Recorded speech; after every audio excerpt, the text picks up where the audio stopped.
Hello. आज का जो टॉपिक है उसको पढ़ाने से पहले मैं दो पंक्तियां गीत के माध्यम से प्रस्तुत करना चाहता हूं आप लोगों के सामने, और मैं एक क्लू दे रहा हूं कि मैं क्या पढ़ाने वाला हूं। आप लोग आइडिया लगाइएगा। वो गीत की पंक्तियां कुछ इस प्रकार हैं। ये दोस्ती हम नहीं तोड़ेंगे, तोड़ेंगे दम मगर तेरा साथ ना छोड़ेंगे। अब इन पंक्तियों के माध्यम से आप पता लगाइए। चलो कोई बात नहीं, मैं ही बता दे रहा हूं कि दोस्ती की बात आ रही है। दोस्ती में दो लोग होते हैं, एक साथ रहते हैं और एक दूसरे का दामन थाम के एक दूसरे का सहयोग करते हैं, एक दूसरे को लाभ भी पहुंचाते हैं। तो इसी से संबंधित एक टॉपिक है सहजीवन या सहजीविता, जिसको अंग्रेजी में सिम्बायोसिस कहा जाता है। ये सहजीवन, सहजीवन या सहजीविता, सहजीविता, सिम्बायोसिस, सिम्बायोसिस। देखिए, सहजीवन शब्द का शाब्दिक अर्थ वैसे तो होता है साथ साथ रहना। इसका शाब्दिक अर्थ होता है साथ साथ रहना, लेकिन जो ये सिम्बायोसिस शब्द है इसका सर्वप्रथम प्रयोग,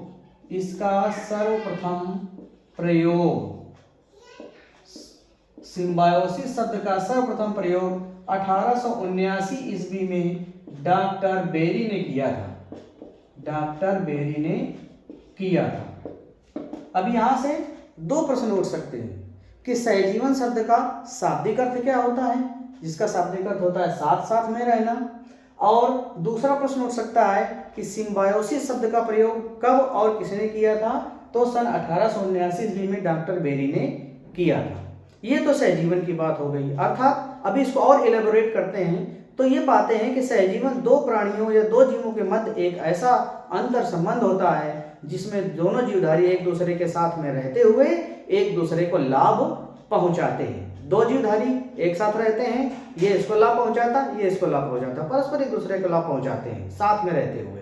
तो इस प्रकार का जो सहजीवन, जो जीवन कह दीजिए सहजीवन कहलाता है, और इसे ही सहजीविता कहा जाता है नॉर्मल शब्दों में। लेकिन अगर इसको और भी एक्सप्लेन किया जाए तो जो सहजीविता होती है वो दो प्रकार की होती है।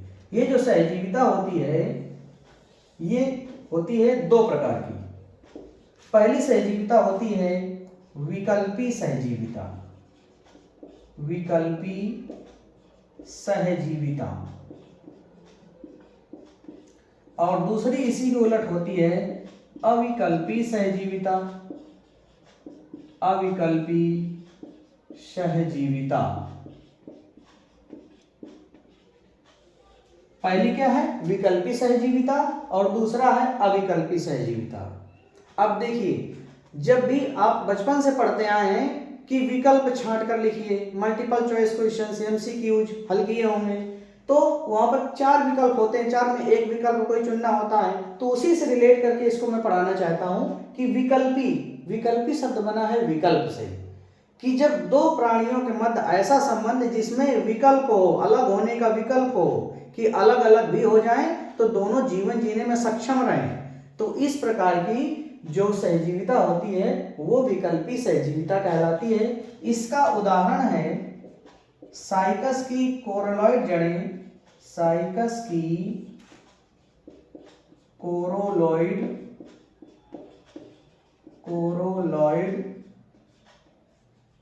जड़ें तथा साइनोबैक्टीरिया, तथा साइनोबैक्टीरिया, साइनोबैक्टीरिया, जिसे कि क्या बोलते हैं नील हरित शैवाल भी बोलते हैं। इसे नील हरित शैवाल भी कहा जाता है। यहां से देखिए प्रश्न बने, यहां से आपके बोर्ड परीक्षा के प्रश्न बने, क्योंकि प्रश्न आप वैसे नहीं पूछता है, अंदर से घुस के पूछता है। वो पूछ लेगा कि साइकस की कोरोलॉइड जड़ें तथा साइनोबैक्टीरिया के बीच में या नील हरित शैवाल के बीच में कौन सा सहजीविता होती है, उत्तर होना चाहिए विकल्पी सहजीविता, या फिर कह देगा विकल्पी सहजीविता के बारे में टिप्पणी लिखिए, आपको लिखना होगा दूसरा प्रश्न क्या बनता है, साइनोबैक्टीरिया का दूसरा नाम क्या है, 1 नंबर का प्रश्न। तो साइनोबैक्टीरिया का दूसरा नाम क्या है, नील हरित शैवाल। अब आ जाते हैं अब अविकल्पी सहजीविता। सहजीविता में 2 जीव होंगे, साथ साथ रहेंगे, एक दूसरे को लाभ पहुंचाएंगे, यही तो सहजीवन है, यह सहजीविता है। लेकिन इनमें विकल्प नहीं होगा दोनों को अलग होने का। अगर ये दोनों जीवधारी अलग हो गए तो फिर जीवन जीने में सक्षम नहीं होंगे। 2 में से दोनों या फिर 2 में से कोई एक जीवन जीने में सक्षम नहीं होगा। तो ऐसी सहजीविता जो होती है वो अविकल्पी सहजीविता के रूप में जानी जाती है। जैसे कि इसके उदाहरण हो गए आपके, इसके उदाहरण के रूप में आप लोग लिख सकते हैं लाइकेन, लाइकेन व माइकोराइजा, लाइकेन व माइकोराइजा। ठीक है, तो इस तरीके से अगर ये दोनों प्रश्न अलग अलग आ जाए या साथ में आए तो दोनों को इसी तरीके से लिख देना है। विकल्पी सहजीविता में 2 जीवधारियों के मध्य पाया जाने वाला ऐसा सहजीवन जिसमें दोनों साथ में रहते हैं तो लाभ पहुंचाते हैं, दूसरे को अलग हो जाते हैं तब भी जीवन जीने में सक्षम होते हैं। उदाहरण साइकस सिकोरोलाइट जड़ें तथा साइनोबैक्टीरिया नील हरित शैवाल के बीच का संबंध। अविकल्पी सहजीविता में आप लोग क्या लिख सकते हो, कोई 2 जीव जब साथ साथ रहते हैं एक दूसरे को लाभ पहुंचाते हैं परंतु दोनों अलग हो जाने पर जीवन जीने में सक्षम नहीं होते हैं, तो इस प्रकार की सहजीविता या सहजीवन अविकल्पी सहजीवन या अविकल्पी सहजीविता कहलाती है। उदाहरण के रूप में लाइकेन और माइकोराइजा आप लोग लिख सकते हैं। तो ये तो सहजीविता के प्रकार होते हैं, 2 प्रकार की सहजीविता, विकल्पी सहजीविता और अविकल्पी सहजीविता। ठीक है, अब इसको व्यक्त कैसे कर सकते हैं। जो सहजीवन या सहजीविता है इसको व्यक्त करने के 3 प्रमुख तरीके हैं। वो तरीके हैं आपकी सहोपकारिता के रूप में, जिसको कि अंग्रेजी में म्यूचुअलिज्म कहते हैं, कमेंसलिज्म दूसरी, सहभोजिता, और तीसरा प्रोटो कोऑपरेशन जिसे आद्य सहकारिता, जो कि आगे चलकर मैं आपको पढ़ाने वाला हूं। तो क्रमशः पढ़ेंगे और यहीं से प्रश्न पूछे जाते हैं। आइए चलते हैं।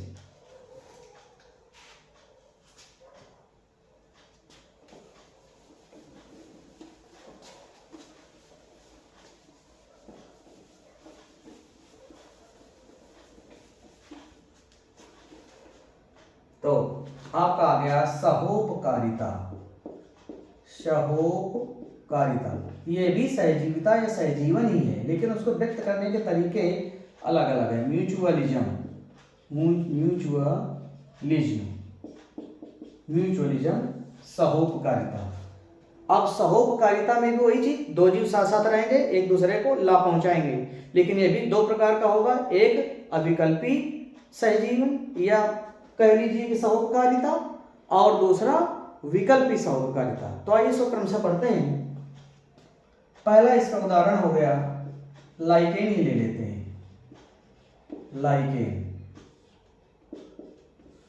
लाइकेन शैवाल व कवक के बीच का सहजीवन है। कवक के बीच का सहजीवन है, सहजीवन है। बात समझ में आई कि जो शैवाल और कवक हैं ये साथ साथ रहते हैं और एक दूसरे को लाभ पहुंचाते हैं, तो यही हो जाता है लाइकेन। इसे ही लाइकेन कहा जाता है। अब क्या होता है, शैवाल और कवक एक दूसरे को किस प्रकार से लाभ पहुंचाते हैं। जो शैवाल होता है उसमें फोटोसिंथेसिस यानी कि प्रकाश संश्लेषण की क्रिया होती है, और प्रकाश संश्लेषण की क्रिया में रासायनिक भोजन का निर्माण शैवाल के शरीर में होता है, जो कि पर्णहरित पाया जाता है शैवाल में। ठीक है, तो कार्बन डाइऑक्साइड, सूर्य का प्रकाश, पर्णहरित और जल के सहयोग से इसमें प्रकाश संश्लेषण की क्रिया होती है, और जिसके फलस्वरूप इसमें रासायनिक भोजन बनता है। तो इस भोजन का उपयोग कवक कर लेता है, तो कवक ने लाभ उठाया शैवाल से भोजन के रूप में, और शैवाल कवक से क्या लाभ प्राप्त करता है। जो कवक होता है वो शैवाल को जल और खनिज लवण प्रदान करता है।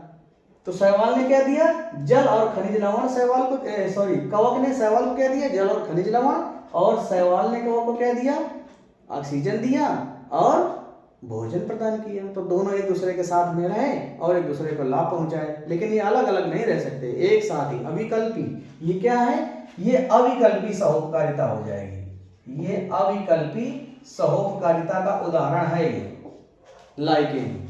कहे का उदाहरण है अविकल्पी सहोपकारिता का। इसमें अलग अलग होने का चांस नहीं है, जीवन जीने में सक्षम नहीं होंगे। ये तो जी सकता है शैवाल, लेकिन कवक नहीं जी पाएगा। अब ये तो प्रश्न बना, इसके साथ साथ प्रश्न बनता है इस लाइकेन से। लाइकेन जो होते हैं ये वायु प्रदूषण के अच्छे सूचक होते हैं।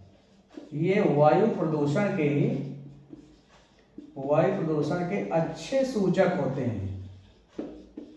दैट मीन्स कहने का आशय ये है मेरे कि जहां पर वायुमंडल शुद्ध होगा, पर्यावरण शुद्ध होगा, वहां पर ये पेड़ों से चिपके हुए पाए जाएंगे, उनके तनों से, टहनियों से, शाखाओं से चिपके हुए पाए जाएंगे। लेकिन जहां पर पर्यावरण गंदा होगा, वायु प्रदूषण ज्यादा होगा, वहां पर ये आपको कम पाए जाएंगे या फिर विलुप्त ही हो जाते हैं। इसीलिए ये कंपटीशन में प्रश्न पूछा जाता है कि वायु प्रदूषण के अच्छे सूचक कौन होते हैं? उत्तर क्या होगा? शैवाल।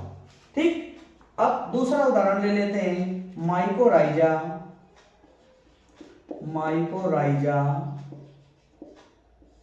या इसका दूसरा नाम है कवक मूल। या इसका दूसरा नाम क्या है? कवक मूल। कवक मूल शब्द से ही देखिए बायोलॉजी पढ़ी जाती है शब्द से। कवक और मूल, मूल माने होता है जड़। जड़ किसमें होती है? पौधों में होती है। और कवक फंगस जानते ही हैं आप लोग। तो जो उच्च श्रेणी के पादप हैं, उच्च श्रेणी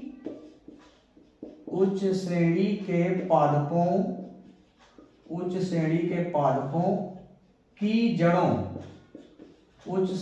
पादपों की जड़ों व कवक के बीच पाया जाने वाला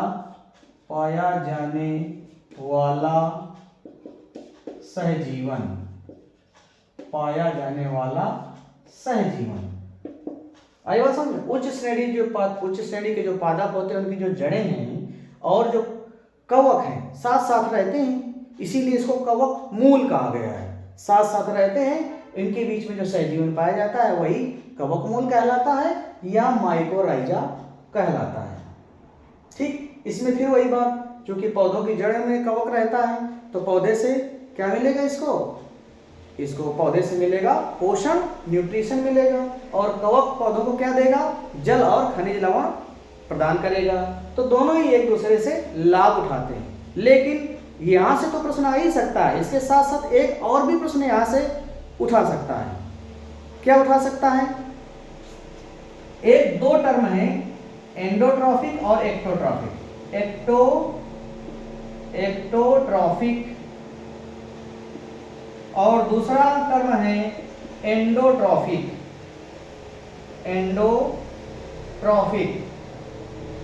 दूसरा टर्म है एंडोट्रॉफिक। होता क्या है कि जब कवक उच्च श्रेणी के पादपों की जड़ों के ऊपर रहे, जब कवक जड़ के ऊपर हो, जब कवक जड़ के ऊपर स्थित हो तो उसे क्या कहते हैं? एक्टोट्रॉफिक कवक मूल कहते हैं। ठीक है, यह एक्टोट्रॉफिक माइकोराइजा कहते हैं। लेकिन इसी के विपरीत जब कवक जड़ के अंदर हो, ऐसी स्थिति को कहा जाता है एंडोट्रॉफिक। तो अब हो सकता है यहां से प्रश्न ना उठाए और ये पूछ ले कि एक्टोट्रॉफिक माइकोराइजा और एंडोट्रॉफिक माइकोराइजा क्या होते हैं। तो आप जानते हैं माइकोराइजा उच्च श्रेणी के पादपों की जड़ों और कवक के बीच का सहजीवन होता है। लेकिन जब कवक जड़ों के ऊपर स्थित हो तो उसे एक्टोट्रॉफिक माइकोराइजा कहते हैं, और जब कवक जड़ के अंदर हो तो उसे एंडोट्रॉफिक माइकोराइजा कहते हैं। और इस प्रकार का संबंध जो होता है वो कैजुराइना, ये पॉइंट है, कैजुराइना तथा पोडोकार्पस में भी पाया जाता है। ठीक है, तो ये आपका माइकोराइजा या कवक मूल संपन्न हुआ। ठीक है, अब इसके बाद में तीसरा टर्म आ जाता है। तीसरे टर्म पढ़ाने के पहले बोर्ड से इसको मिटा दिया जाए।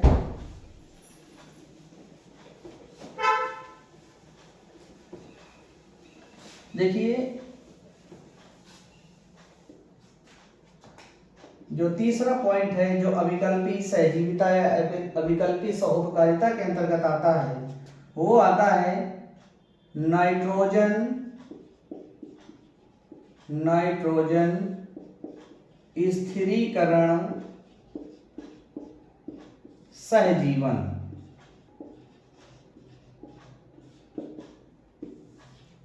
कौन सा संबंध है? नाइट्रोजन स्थिरीकरण सहजीवन। अब आप लोग पिछली कक्षाओं में, छोटी कक्षाओं में पढ़े होंगे कि कुछ लेग्यूम पौधे होते हैं। लेग्यूम पौधे होते हैं जिन दलहनी फसलें होती हैं, जिनसे दालें होती हैं। तो दलहनी फसलों अथवा लेग्यूम फसलों की जो जड़ें होती हैं, उनकी जड़ों में छोटी छोटी ग्रंथिकाएं या गांठें होती हैं। उन गांठों में राइजोबियम प्रजाति का जीवाणु रहता है। तो राइजोबियम प्रजाति का जो जीवाणु रहता है वो वायुमंडलीय नाइट्रोजन को स्थिर करके दलहनी पौधों को प्रदान करता है और दलहनी पौधों से पोषण प्राप्त करता है। मैं इसको यहाँ पर लिख देता हूं। दलहनी पौधों या लेग्यूम पौधों व पौधों की जड़ों लिख दिया जाए कि जड़ों व राइजोबियम जीवाणु के बीच का सहजीवन।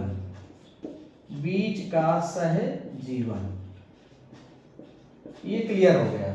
जो दलहनी पौधे हैं, लेग्यूम पौधों की जो जड़ें होती हैं और उसमें रहने वाला जो राइजोबियम जीवाणु है, इनके बीच का सहजीवन। तो राइजोबियम वायुमंडलीय नाइट्रोजन को स्थिर करके इन पौधों को देता है। नाइट्रोजन की कमी होती है तो इनको देता है, और ये क्या देते हैं? राइजोबियम को रहने के लिए संरक्षण, आवास और भोजन देते हैं। तो दोनों का ही हित हो रहा है, लेकिन दोनों अलग अलग जीवन जीने में सक्षम नहीं होते हैं। चौथे प्रकार का जो संबंध होता है उसे जूक्लोरेली के नाम से जाना जाता है। जूक्लोरेली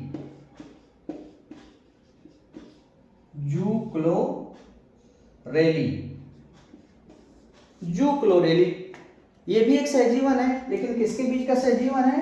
जंतु तथा पादप के बीच का सहजीवन है। किसके बीच का सहजीवन है? जंतु तथा पादप के बीच का सहजीवन है। जंतु के रूप में यहां क्या है? हाइड्रा, और पादप के रूप में यहां पर क्लोरेला। ये एक शैवाल है। क्लोरेला क्या है? एक शैवाल है, पर्णहरिम है। तो जाहिर सी बात है फोटोसिंथेसिस होगी, प्रकाश संश्लेषण होगा, भोजन बनेगा, और उस भोजन का उपयोग ये हाइड्रा महोदय करेंगे। ठीक है, और हाइड्रा इनके लिए जल, खनिज लवण तथा सुरक्षा व संरक्षण प्रदान करेगा। इस तरीके से दोनों के बीच में सहोपकारिता या सहजीवन स्थापित होगा। ठीक है, ये तो हो गया आपका अविकल्पी सहोपकारिता। ये क्या हो गया? अविकल्पी सहोपकारिता। लेकिन अब हम पढ़ेंगे विकल्पी सहोपकारिता, जिसमें विकल्प होता है। तो जिसमें विकल्प पाया जाए, तो मैंने पहले ही बताया था कि अगर एक दूसरे के साथ ना भी रहे तो कोई दिक्कत नहीं है उनको जीवन जीने में। तो क्या हो जाएगा? विकल्पी सहोपकारिता। इसके अंतर्गत आ जाएगा आपका जंतुओं द्वारा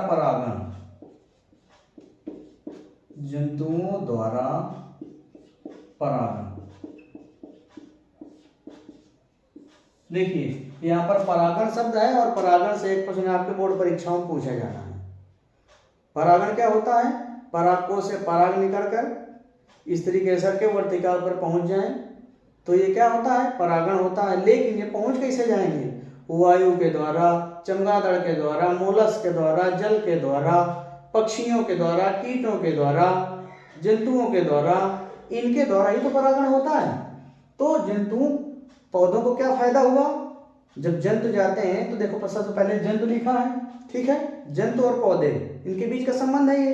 तो जंतुओं को पराग मिला और मकरंद मिला तो उनको ये फायदा हो गया, और पौधे को क्या फायदा हुआ? पौधे का परागण हो गया, परागण की क्रिया संपन्न हो गई, तो दोनों को एक दूसरे से लाभ हुआ, ठीक है। और दूसरा जो होता है वो होता है जंतुओं द्वारा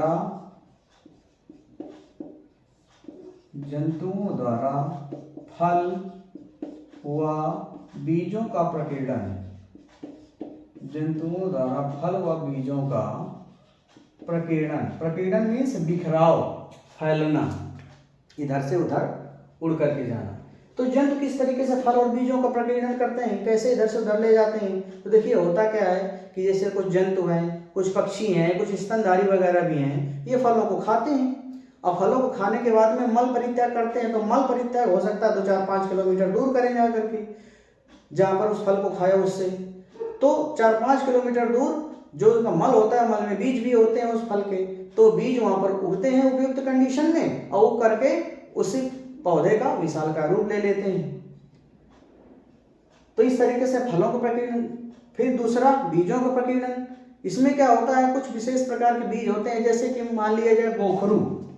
गोखरू एक बीज होता है। गोखरू क्या होता है, ठीक है, ये जंतुओं की त्वचा से चिपक कर बहुत दूर दूर तक चले जाते हैं। अब त्वचा से चिपक कर जब बहुत दूर दूर तक चले जाते हैं तो वहां पर फिर गिर जाते हैं, और गिर जाते हैं तो वहां पर उनका अंकुरण हो जाता है और वृक्ष का रूप ले लेते हैं, या लताओं का रूप ले लेते हैं, या हर्ब का रूप ले लेते हैं। अब ये तो जंतुओं को फायदा हो गया। अब फलों को क्या फायदा हुआ? उनका प्रकीर्णन हुआ। और साथ साथ देखिए दूसरी बात ये भी है कि हम प्रत्यक्ष या अप्रत्यक्ष रूप से कहीं ना कहीं पर हरे पेड़ पौधों पर ही डिपेंड हैं। तो हरे पौधे होंगे तभी तो जीवन का अस्तित्व इस धरती पर बचा रहेगा। और हरे पौधे प्रकाश संश्लेषण करते हैं, वो स्वपोषी हैं, हम सब लोग क्या हैं? परपोषी हैं, ठीक है। तो इस तरीके से आपका यह सहोपकारिता टॉपिक खत्म होता है, जो कि 2 प्रकार का होता है, अविकल्पी सहोपकारिता और दूसरा क्या है? विकल्पी सहोपकारिता। अब दूसरे टॉपिक की ओर हम बढ़ते हैं। दूसरा टॉपिक है सहभोजिता। दूसरा टॉपिक है सहभोजिता। सहभोजिता, जिसे अंग्रेजी में बोला जाता है कमेंसलिज्म। देखिए बायोलॉजी में हिंदी के साथ अंग्रेजी पढ़ना बहुत जरूरी होता है।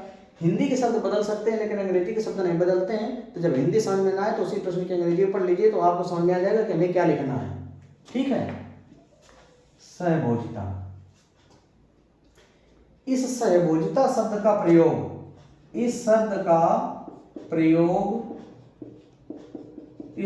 प्रयोग सर्वप्रथम वान बेनेडन ने किया था। वान बेनेडन ने सर्वप्रथम सहभोजिता कमेंसलिज्म शब्द का प्रयोग किया था। वैसे इसका शाब्दिक अर्थ जो होता है, शाब्दिक अर्थ जो सहभोजिता का होता है वो है एक मेज पर खाना। एक मेज पर खाना, ये इसका शाब्दिक अर्थ होता है, ठीक है। तो वैसे सहभोजिता, अब दूसरे शब्दों में समझाता हूं मैं कि सहभोजिता में 2 जीवधारी एक साथ रहते हुए परस्पर एक दूसरे को लाभ नहीं पहुंचाते हैं। इसमें 2 जीवधारी एक साथ रहेंगे, एक लाभ उठाएगा और दूसरे को ना तो लाभ होगा और ना ही हानि होगी। तो इस प्रकार का 2 जीवधारियों के मध्य अगर संबंध पाया जाए तो उसे सहभोजिता या कमेंसलिज्म के नाम से जाना जाता है। जैसे कि इसका एक प्रचलित उदाहरण है आर्किड। जो आर्किड होता है, आर्किड पौधा जो है वो आम के पौधे पर उगता है, आम के पौधे पर उगता है, पौधे पर उगता है, आम के पौधे पर उगता है। और क्या करता है कि आम के पौधे से जल, खनिज लवण और पोषण प्राप्त करता है। ये फायदे में है। ऑर्किड के पौधा लाभ में है, लाभ में है, इसलिए प्लस का चिन्ह बना दिया। लेकिन जो आम का पौधा है इसको ना ही लाभ हो रहा है और ना ही इसको हानि हो रही है। ये मैंने क्रॉस का चिन्ह बना दिया। ना ही तो इसको लाभ हो रहा है और ना ही इसको हानि हो रही है, जबकि लाभ की स्थिति में कौन है? ऑर्किड का पौधा। लेकिन ध्यान दीजिए, यहीं पर एक टॉपिक निकल कर और आता है और वो पेपर में पूछा जा सकता है। वो टॉपिक निकल कर ये आता है कि अधिपादप क्या है? अधिपादप, अधिपादप या एपीफाइट्स, अधिपादप या एपीफाइट्स किसे कहते हैं? एपीफाइट्स, एपीफाइट्स या अधिपादप उन्हें कहते हैं जो दूसरे के पौधों, दूसरे पौधे पर उगते हैं। दूसरे पौधे के तने पर उग सकते हैं, किसी टहनी या डाली में उग सकते हैं। उनके जो दराजे हैं, उनके जो खोल हैं, ठीक है, उनमें कहीं पर भी वो उग सकते हैं। तो ऐसे पौधों को एपीफाइट्स या अधिपादप भी कहा जाता है। उसमें भी उदाहरण आप ऑर्किड का दे सकते हैं। तो यहाँ से दो प्रश्न, मतलब एक उदाहरण से दो हेडिंग सॉल्व हो रही है। एक तो सहभोजिता की भी सॉल्व हो रही है और दूसरी अधिपादप की भी सॉल्व हो रही है। इसके अन्य उदाहरणों के रूप में है कि जो शार्क मछली है, जो बड़ी सी शार्क मछली होती है, उसके नीचे चूसक मछली चिपक जाती है और दूर दूर तक शार्क मछली के साथ में चली जाती है। शार्क मछली जो भोजन करती है तो मांस के टुकड़े कुछ जल में इधर उधर बिखर जाते हैं, उसको चूसक मछली खा करके अपना पोषण प्राप्त कर लेती है। और फिर शार्क मछली चिपक कर आ जाती है या दूसरी जगह पहुंच जाती है। इसी तरीके से एक पायलट मछली पाई जाती है जो शार्क आगे आगे चलती है और पायलट मछली छोटी होती है, पीछे पीछे चलती है। शार्क भोजन करती है, भोजन के टुकड़े इधर उधर मांस के रूप में इधर बिखेरते हैं, उसको पायलट मछली खा करके अपनी क्षुधापूर्ति करती है, अपना पोषण प्राप्त करती है। तो शार्क मछली को ना तो पायलट मछली से, ना चूसक मछली से, सकर फिश से कोई भी लाभ और हानि नहीं होता है। लेकिन चूसक मछली और पायलट मछली दोनों ही क्या शार्क से फायदा उठा लेती हैं। कैसे? भोजन को प्राप्त करके। तो इस प्रकार का जो संबंध होता है उसे सहभोजिता कहते हैं या कमेंसलिज्म कहते हैं, जिसमें एक प्राणी को तो लाभ होता है लेकिन दूसरे प्राणी को ना तो लाभ होता है और ना ही हानि होती है। ठीक है। अब तीसरे टर्म के रूप में आप लोग समझेंगे आद्य सहकारिता या आद्य